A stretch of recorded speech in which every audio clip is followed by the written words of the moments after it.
Greetings goers of YouTube, just call me Dr. Storm. So just like I did back when I boiled the crab, I watched yet another food-related animated movie in preparation for a video today.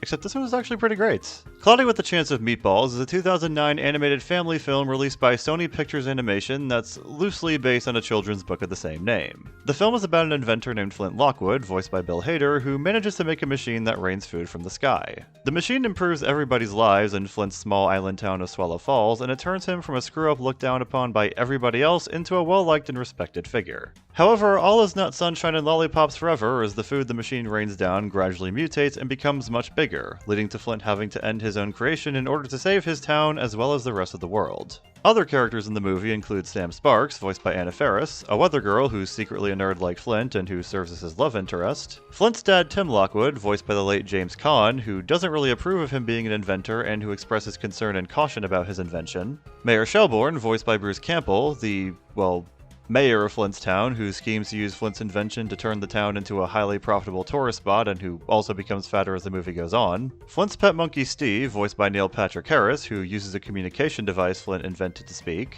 Baby Brent, voiced by Andy Samberg, who used to be the star and mascot of the town before Flint became a sensation with his invention. Officer Earl, voiced by Mr. T, who you may recognize from this pretty funny meme. And Manny, voiced by Benjamin Bratt, who is the best character in the movie. Despite the liberties the movie took with making all these characters who weren't in the book because, well, there weren't really any characters in the book, the characters are very likable and relatable, and there are a lot of good heartfelt moments between them. The movie's also pretty funny and has a wide variety of jokes I found myself consistently laughing at throughout. While plenty of jokes are easier ones that kids can understand, a lot of them can be appreciated by adults watching too, including jokes that rely on subversion or on more subtle details. On top of that, the animation has a distinct style and moves in a very expressive way. What they do with the food in this movie is very creative, and the animation and designs of the characters contribute to the jokes pretty effectively as well. Like how they make an entire joke out of Flint's nose being so big that he's unable to kiss Sam in a regular manner. Or the fact that there's meta-humor in Officer Earl's design where his hairdo is the exact inverse of the man who voices him. The film was also the directorial debut of Phil Lord and Chris Miller, who also wrote the movie. And while the movies they would go on to make after this one are far more acclaimed and respected, had Cloudy with a Chance of Meatballs not came out the way that it did, there's a very real chance we wouldn't even have these other movies today.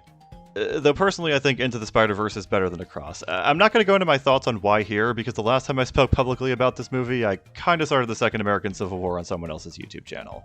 Also, if what I've heard about the treatment of the Spider-Verse animators is true, then I certainly hope the animators on Cloudy weren't treated the same way. So yeah, those are my thoughts on Cloudy with a Chance of Meatballs. I think it's pretty great, and it's a solid 7 to 8.5 out of 10. But if you've been watching this channel for a while, you already knew going in that the focus of this video was never going to be on my own thoughts on the movie. No, this is on another user's thoughts on the movie. This user today being known as AniMat. Or I guess his channel is called ElectricDragon505, but he calls himself AniMat, so I'm just gonna call him AniMat too. AniMat is a long-time reviewer of animated movies and TV shows, and he also isn't one to shy away from discussing politics, despite mostly talking about entertainment targeted towards children. And honestly, the first thing I've done, the first action that I took was immediately take back my apology from weeks ago. I know I've made a controversial statement, but this is pretty much living proof that Donald Trump and every single person who has supported him are the worst things to ever happen to America since the 9. But you know, we're not here to talk about his shitty takes on how the world should be ran. We're here to talk about his shitty takes on movies. Because his review of Cloudy with a Chance of Meatballs is one of his most famous, or well, infamous reviews.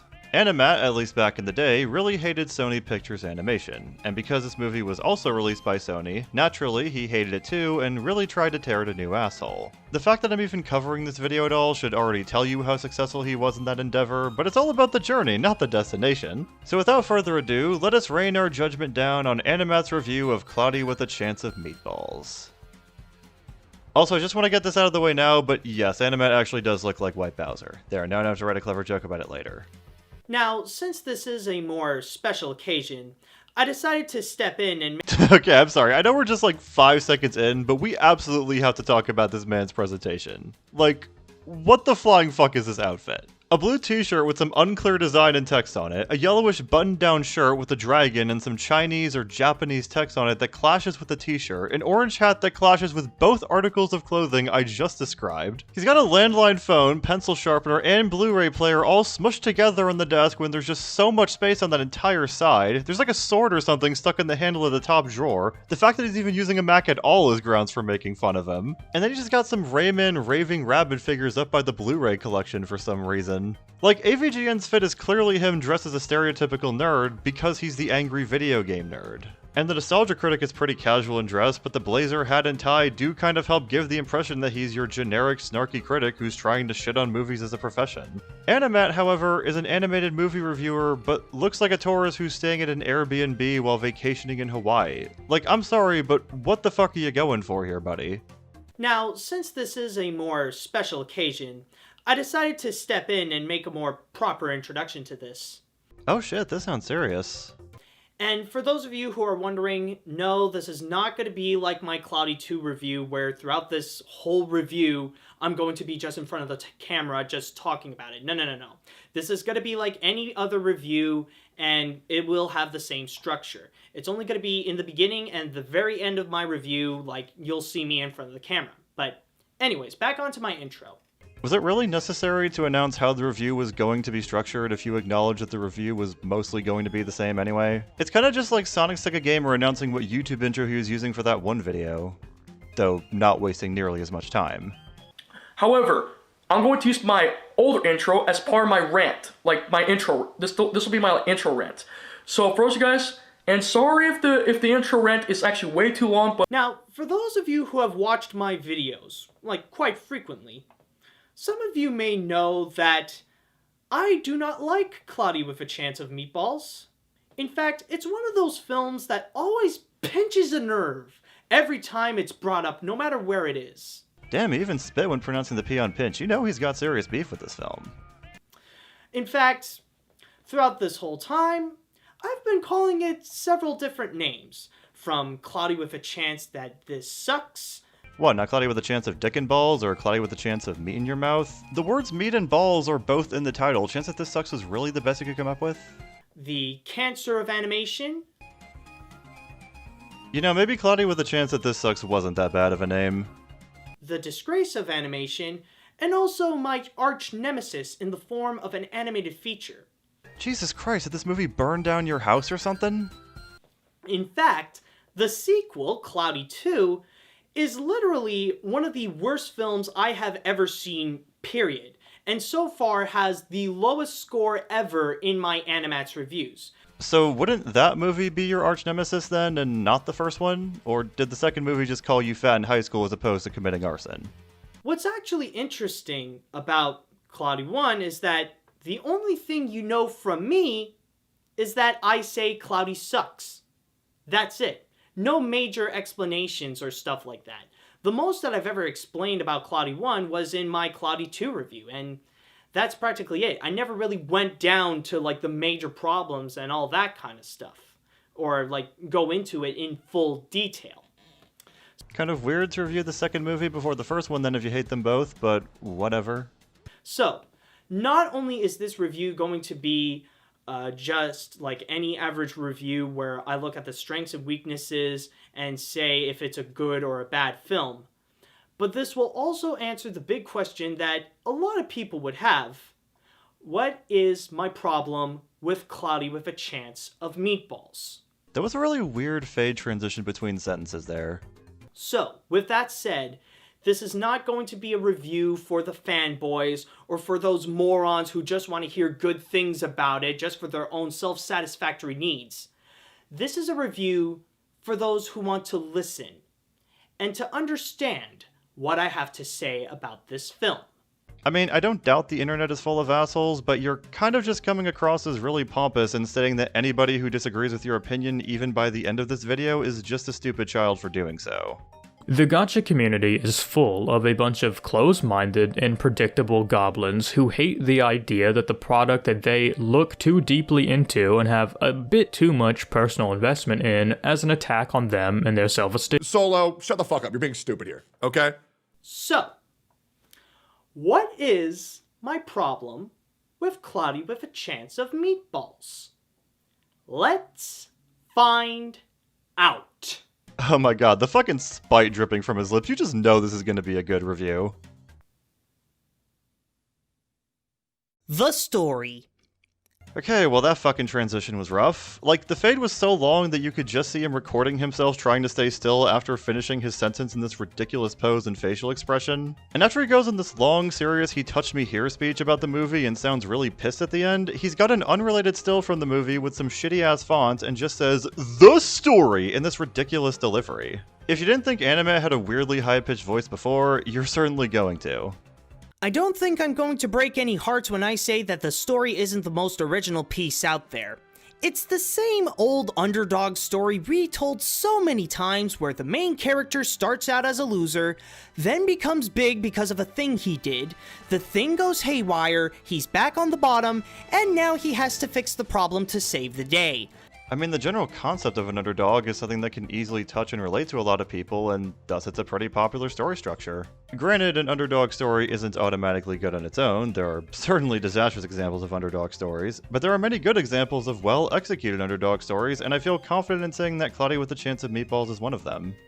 The problem with the story is that it doesn't really do anything to add into this in order to make it stand out. Instead, it just fills it with dumb cliches and subplots that go absolutely nowhere. I can't really fault cliches in and of themselves, since so many stories exist by now to the point where everything is ultimately going to be derivative of something else in some way. Again, just like with the basic premise of an underdog story, it's all about how you execute the cliches, and Cloudy is able to make fun and likable characters out of cliches, such as the wacky inventor with creations that go haywire, the disapproving father who doesn't understand his son but who learns to fully appreciate him by the end, the love interest who turns out has a lot in common with the protagonist, the greedy mayor, and the tough cop. Well, okay, the mayor's not exactly likable, but he was still a good antagonistic force in the movie. Also, are you going to fully describe these dumb subplots? Because the movie feels pretty focused on Flint and the food raining from the sky thing. That, and trying to throw as many jokes as they can non-stop, which, I will admit, a few did make me chuckle. But the overall humor is just often very lowbrow and not even clever in the first place. Honestly, I would say most of the jokes in this movie were pretty funny, even if many of them were smaller and more subtle. The animators had fun playing around with the characters' designs for physical comedy, plenty of the jokes were unpredictable, and overall, there's comedy that can easily appeal to both kids and adults. Though Lord and Miller kind of have something against the Brits in this movie for some reason. However, there are a few things where I could see where the movie is going with. First off, I can see where, at the beginning, they try to set up a more silly tone of the premise of raining food by making Swallow Falls an island where people only eat nothing but sardines. It makes sense, and it does help with the setup of the movie's main presentation. So the only joke you're going to explicitly highlight in this review is a joke you found funny and that helps establish the setting of the movie in an effective way? I don't think that's really supporting your claim that most of the jokes in this movie are unfunny garbage. Another thing that is kind of nice in here is the heart of the movie, which is the subject of a father-son relationship. It puts the movie at a more calmer pace to appreciate how the characters feel about each other. Again, solid and positive point about the story. This is your arch nemesis in the form of an animated movie, right? Are you guys just on break or something? Although I will say that it almost works. Why almost? Well, like all the subplots here, this has nothing to do with the main story about food falling from the sky. You can literally just take it out and the movie won't be any different.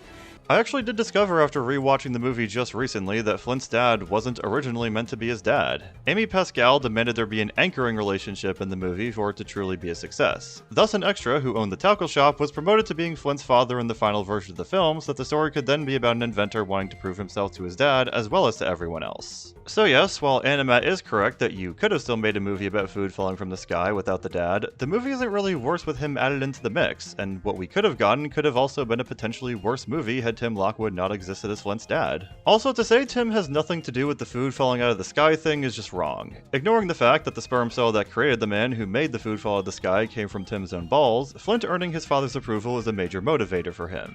And throughout the movie, Tim is a naysayer to Flint's invention and thinks bad things are going to happen because of it, thus creating further conflict for Flint as it helps him struggle in deciding whether or not to turn off the machine as the food it produces is mutating. Hell, the scene Matt is showing as he says the father-son relationship doesn't have anything to do with the sky sky food consists of Tim telling his son that the sky food might not be good for the people of their town, which he kind of ended up being correct about. Also, at Flint's lowest point in the movie, it was Tim who gave him the supportive push he needed to actually go about fixing the problem he created. Had Tim not told Flint to put his lab coat back on, Flint could have legitimately just died in that trash can as the island got completely destroyed in a food storm. And furthermore, Animation Matthew, the fact that you're even praising this relationship in a movie you consider to be the cancer of animation is proof that the movie would have been different without it, as I doubt you'd be commending much else in the film while still calling it a tumor.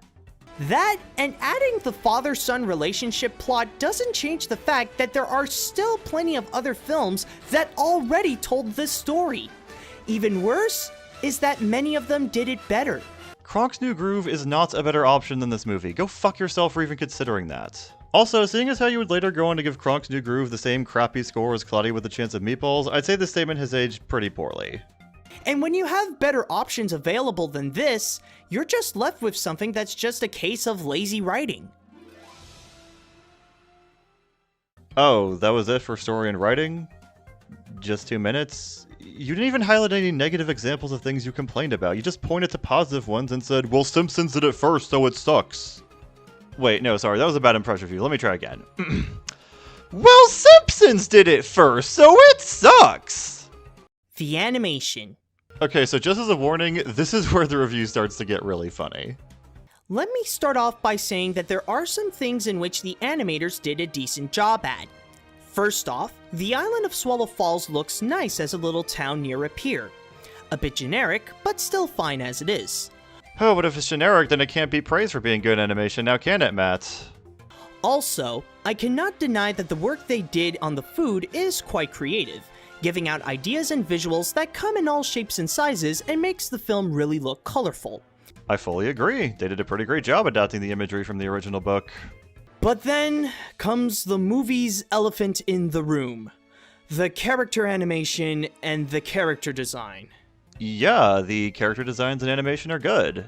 The characters are very lively and expressive, and the way that they move is a significant part of the film's humor. What's the problem exactly? Oh my Jesus. Oh my God, dude. No, seriously, what the fuck is wrong with this? Why acting like I just saw the B-movie musical? Today is our graduation, so screw the laws of aviation. Oh my god! I think JonTron said it best here.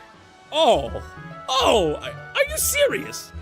Is that something that someone who calls himself a professional artist actually made and handed to their boss, and the boss went, yeah, that looks good, do that? JonTron did not say that about Cloudy with the Chance of Meatballs, he said that about Food Fight. Keep your words out of his fucking mouth. Where the hell do I even begin with this?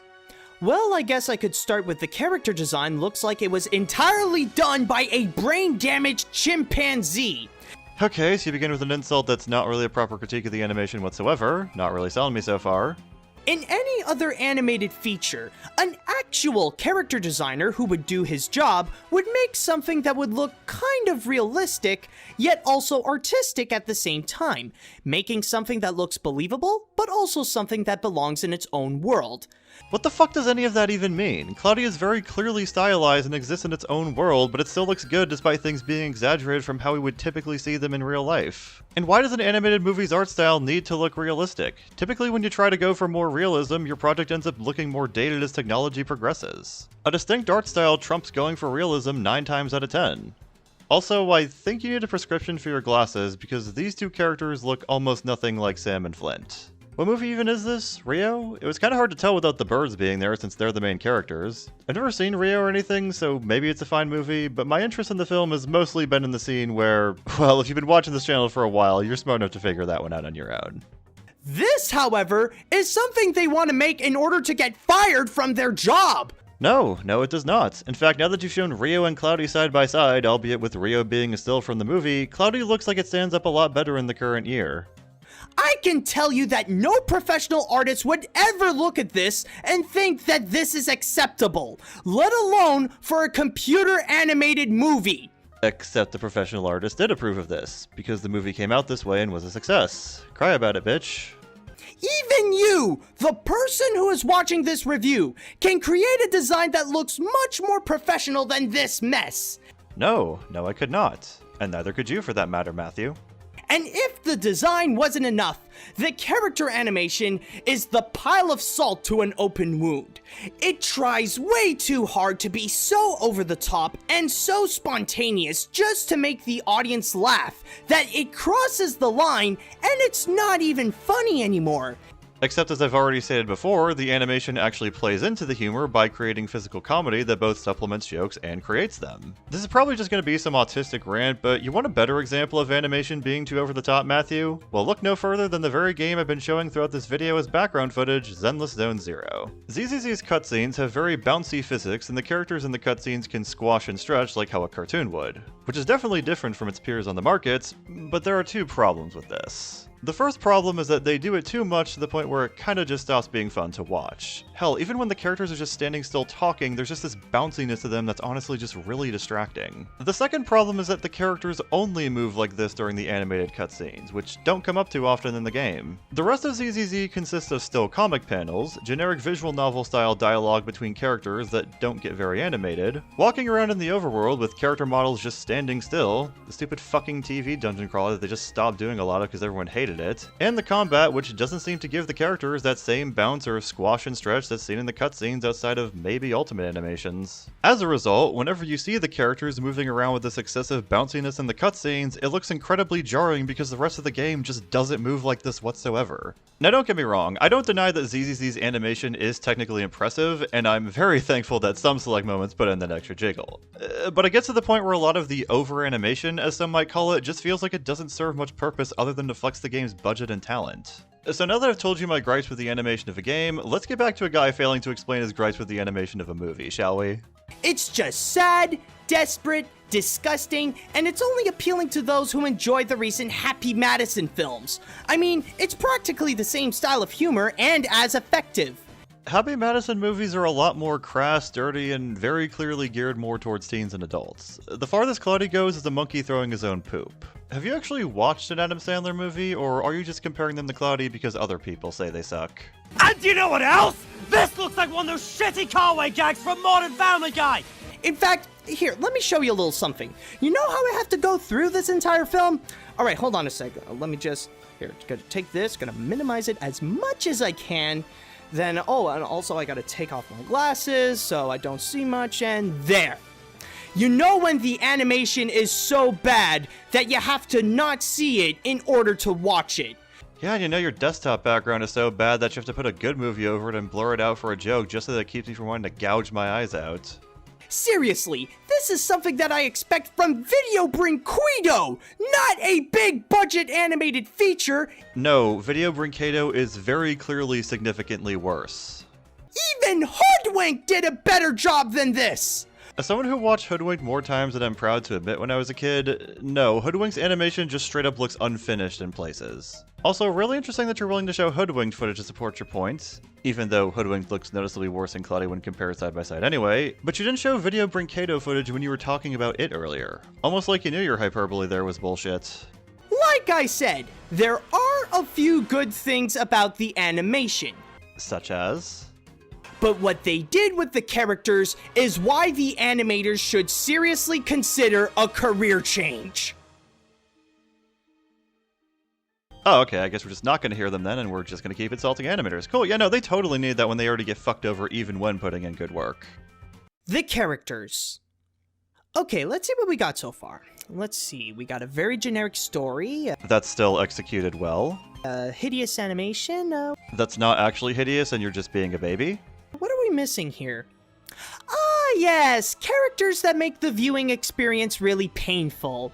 I've already mentioned that the writing just sucks. You mentioned it very poorly to the point where you brought up more positive writing examples against yourself, yes. But the thing is that when this happens, it also affects how the characters are, giving out a cast of bland, one-dimensional characters that offer nothing to the film but reasons to hate them. Don't you dare talk shit about my boy Manny Anima. He could fuck you up. I don't even need to go sicko mode again and bring a punishment compilation down on your ass. For example, Sam is an obnoxious love interest. How was Sam annoying? The relationship between her and Flint, where they both finally find someone to bond with over science, was very endearing. Also, wait, did he just say obnoxious? Baby Brent is an annoying comic relief. I mean, maybe some people don't care for Andy Samberg, but I personally wasn't bothered by him or his character in this movie. Pussy! And the mayor is a stupid villain. I wouldn't exactly call him stupid. He seems to have a knack for taking financial advantage of the whole situation and was able to convince Flint not to turn off the machine when his dad and research convinced him otherwise. He's less stupid and more greedy and manipulative. You know, like an actual politician. Speaking of which, the mayor and Flint are the only characters that actually have a purpose in this film. Everyone else is dumb filler and just tools for Flint to work with. However, this does not apply to everyone. Everyone else is just dumb filler, however, this does not apply to everyone? You didn't proofread this script, did you, AniMat? Also, no, the characters are not dumb filler, as their interactions with Flint help tell us about him as well as his environment, while also pushing him towards the end of his story. And they even managed to give every character something to do in the climax that helped in some way. This is basic writing 101, dude. Thanks to the father-son scenario, there are a couple of characters that are not only tolerable, but likable as well.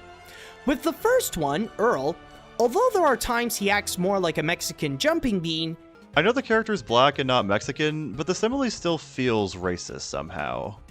his heart is in the right place. He tries to set out a good example for his son, and it really shows that he cares about him. In fact, take a look at this scene right here.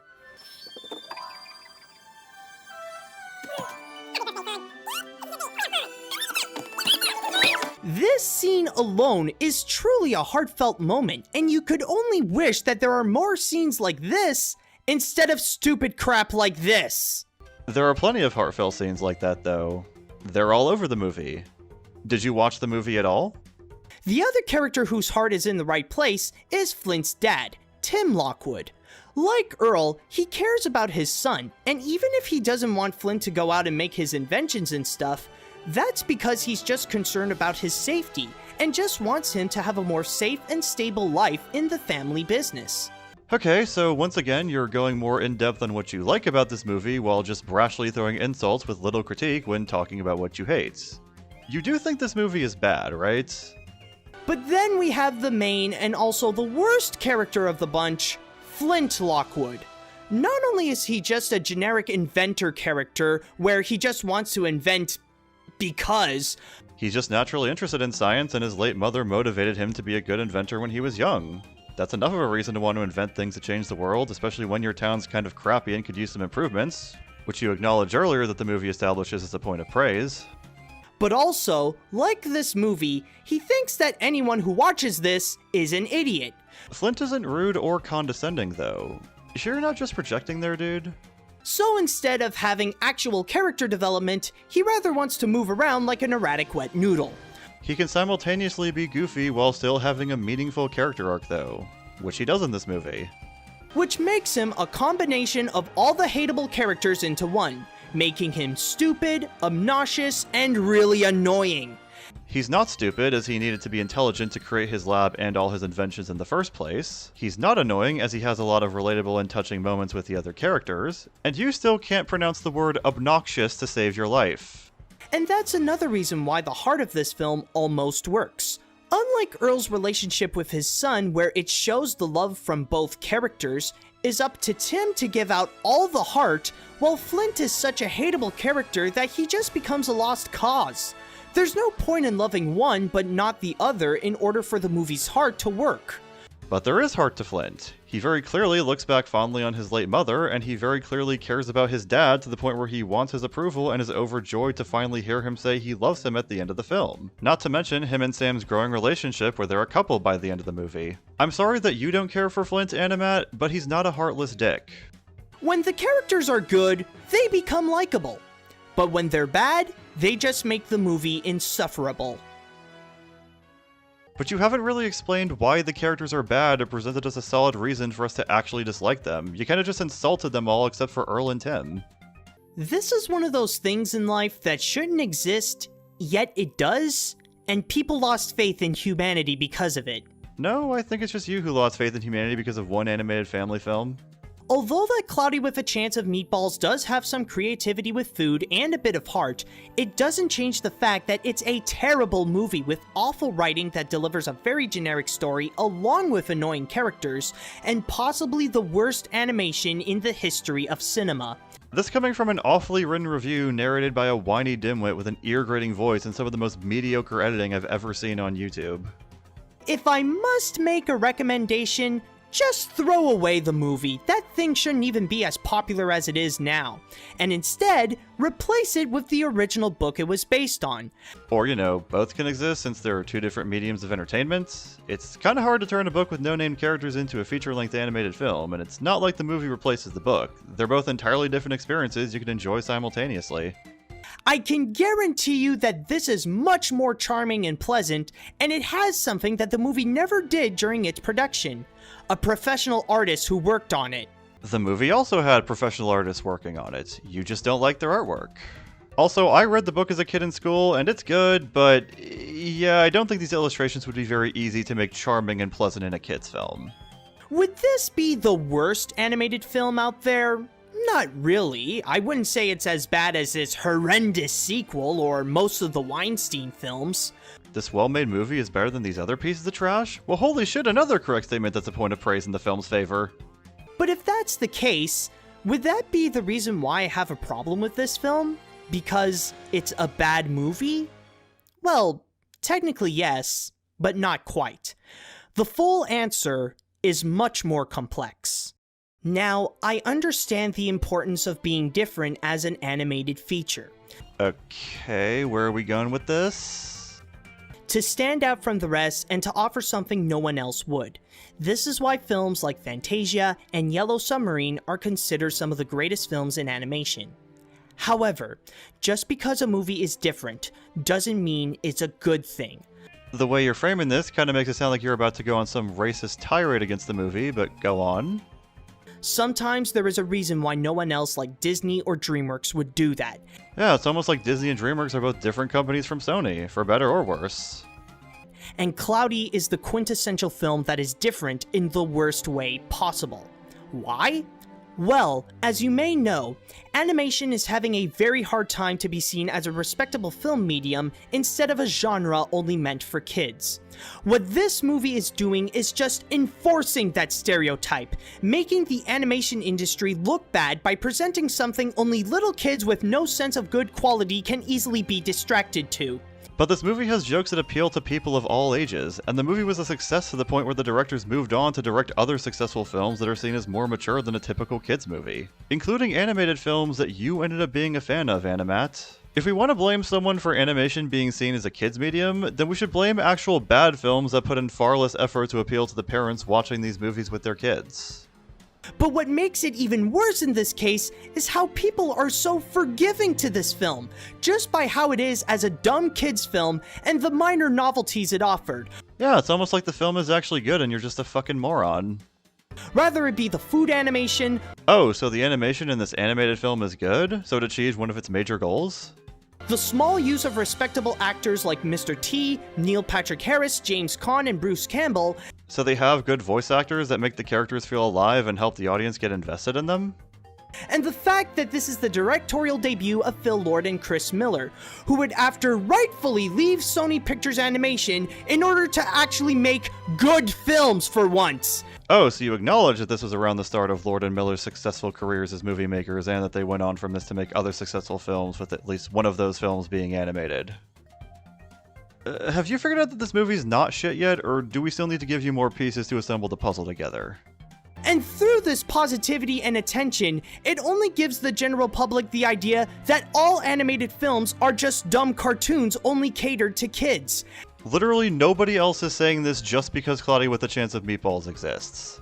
And what makes this even worse is that Sony Pictures Animation is continuing to enforce this notion with more films that continue the tradition of bad writing and terrible overly cartoony animation. I mean, I haven't seen Hotel Transylvania, so I don't know how good the writing is there, but Genndy Tartakovsky's involvement with the animation is a big part of why people like those movies. And the guys also put out more mature projects, much like Lord and Miller. So yeah, while I don't disagree it's annoying how animation has the stigma of being for kids, you're picking the wrong targets to get mad at over here, buddy.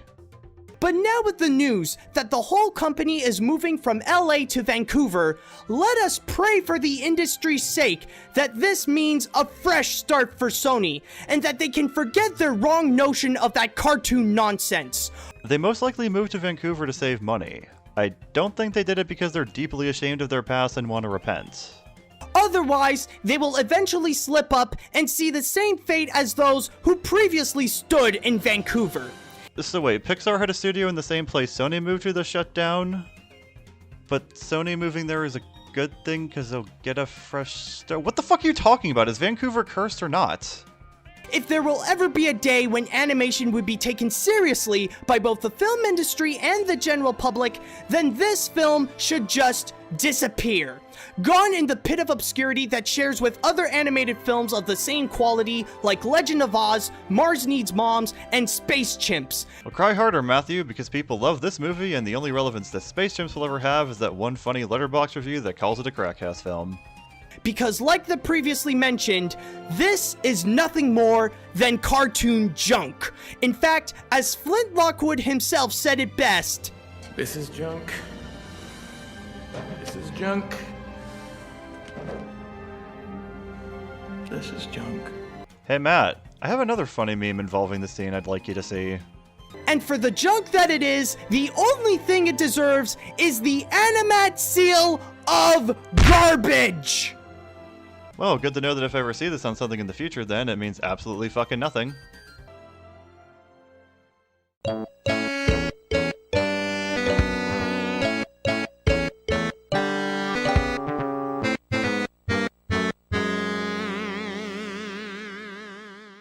I love how he plays this triumphant music while he's giving this impassioned, nonsensical speech about why this movie is the cancer of animation, and then it's just immediately followed up with the Sonic the Hedgehog game over music over the shitty Windows Movie Maker editing. Like, Matt, this review is already impossible to take seriously. You don't need to try any harder to make it so. It's just giving diminishing returns at this point.